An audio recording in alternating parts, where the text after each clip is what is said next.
நம்ம இயற்கையான உணவுகள் இருக்குல்ல, இயற்கையான மனித உணவுகளை மட்டும் சாப்பிட்டா இயற்கையோடு இணைந்து வாழ வேண்டும் என்கிற ஆசை வரும். அந்த மாதிரி கனவுகள் வரும். அப்படி வாழணுங்கிற அந்த ஆசை வரும், சிந்தனை வரும். இயற்கையோடு இணைந்து எப்படி வாழ்வது என்கிற யோசனை வரும். அதாவது மனித உணவுகள்னால் என்னது? காய்கறிகள், கீரைகள், கிழங்குகள், பழங்கள், பயிர்கள், பருப்புகள், கடலைகள், தேன். இதுதான் மனித உணவுகள். இதை சாப்பிட்டிங்கன்னா இயற்கையோடு எப்படி இணைஞ்சு வாழணும் அப்படிங்கிற அந்த ஆசை வரும், கனவுகள் வரும். ஜாலியாக இருக்கும்ல, இயற்கையாக ஒரு காடுகளோடு இணைந்து ஒரு மனித வாழ்க்கை வாழ்கிறதுக்கு ரொம்ப ஆசையாக இருக்கும். ஒரு தற்சார்பு வாழ்க்கை முறை, ஒரு சமத்துவம் நிறைந்த ஒரு வாழ்க்கை முறை, இதெல்லாம் வாழ்வதற்கு எளிமையான வாழ்க்கை முறை. இப்படி வாழணும் அப்படிங்கிற ஆசை மனித உணவுகளை மட்டும் சாப்பிட்டால் மட்டும் வரும்.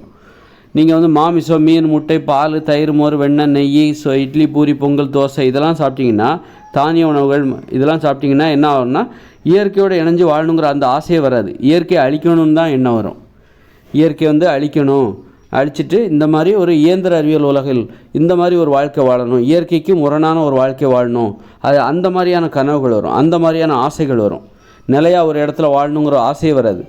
அங்கே போகணும், இங்கே போகணும், நாடோடித்தனமான ஆசைகள்லாம் எதனால் வரும் அப்படின்னா, மனித உணவுகளை தவிர்த்து விட்டு பிற உணவுகளை, இந்த மாமிசம், மீன், முட்டை, பால், தானியம் இது போன்ற உணவுகளை சாப்பிட்டிங்கன்னா, உங்களுக்கு உப்பு கலந்து சமைச்ச உணவுகளை சாப்பிட்டிங்கன்னா நிலையாக ஒரு இடத்துல வசிக்கணும் அப்படிங்கிற ஆசை வராது. நகரங்களை நோக்கி போகணும், நகரங்களில் வாழ வேண்டும் என்கிற ஆசை எதனால் ஏற்படுது அப்படின்னா, இயற்கைக்கு முரணான ஆசை. அது எதனால் ஏற்படுது அப்படின்னா, நாம் இந்த இயற்கை, அதாவது மனித உணவுகளை தவிர்த்து விட்டு பிற உணவுகளை சாப்பிட்டாக்கா அந்த மாதிரியான ஆசை நமக்கு வரும். அதாவது நம்மளுடைய எண்ணங்கள், கனவுகள், சிந்தனைகள், யோசனைகள் எல்லாத்தையும் உணவு தான் தீர்மானிக்குது.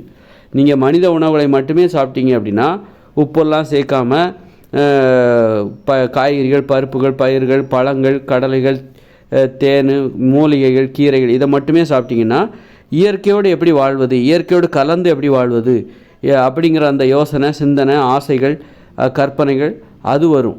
அதுவே நீங்கள் நல்ல உப்பு போட்டு சமைச்சு இந்த மாதிரி தானிய உணவுகள், மாமிசம், மீன், முட்டை, பால் உணவுகள் இதெல்லாம் சாப்பிட்டிங்கன்னா, தயிர், மோர், வெண்ணெய், நெய் இதெல்லாம் சாப்பிட்டீங்க, இட்லி, பூரி, பொங்கல், தோசை இதெல்லாம் சாப்பிட்டிங்கன்னா இயற்கையோடு வாழ்கிறதுக்கு உங்களுக்கு பிடிக்காது. ஒரு கிராமத்தில் வாழ்வதில் ஒரு கிராமத்தில் வாழ்வது அதெல்லாம் உங்களுக்கு பிடிக்காது.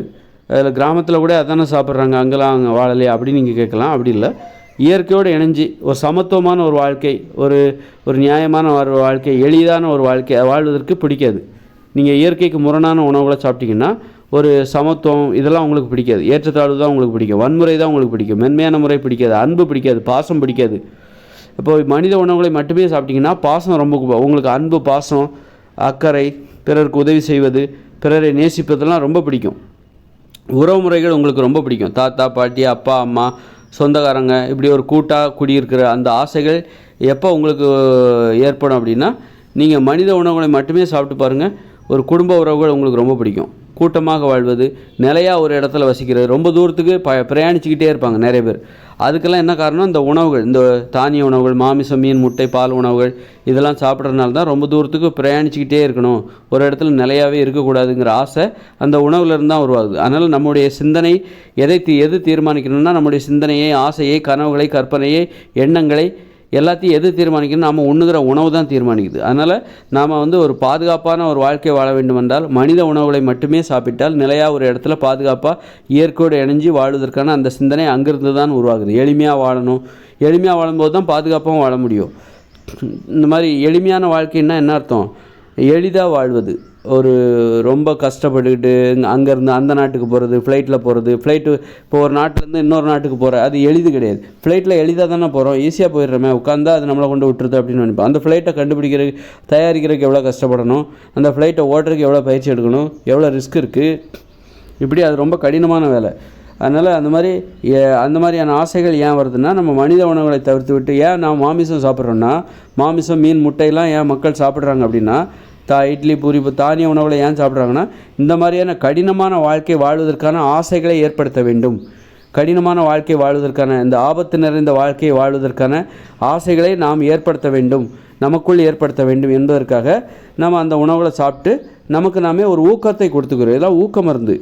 இந்த இயந்திர அறிவியல் உலகில் இந்த மாதிரி ஆபத்துகளையும் அழிவுகளையும் எதிர்கொள்வதற்கு துணிகின்ற ஒரு மனநிலை, ஊக்க மருந்து தான் நம்ம சாப்பிட்டுட்ருக்கோம் இந்த உலகத்தில். அதனால தான் நம்ம இந்த மாதிரி ஆபத்துகளை எதிர்கொள்கிற நம்மை நாமே அழித்து கொள்ள துணியும் போது இந்த மாதிரி வெளியிலையும் இந்த உலகத்தில் அழிவை நோக்கி போகிறதுக்கு நமக்கு தேவையான ஒரு தைரியத்தை, அழிவை நோக்கி செல்கிற அந்த தைரியத்தை நாம் பெற முடிகிறது.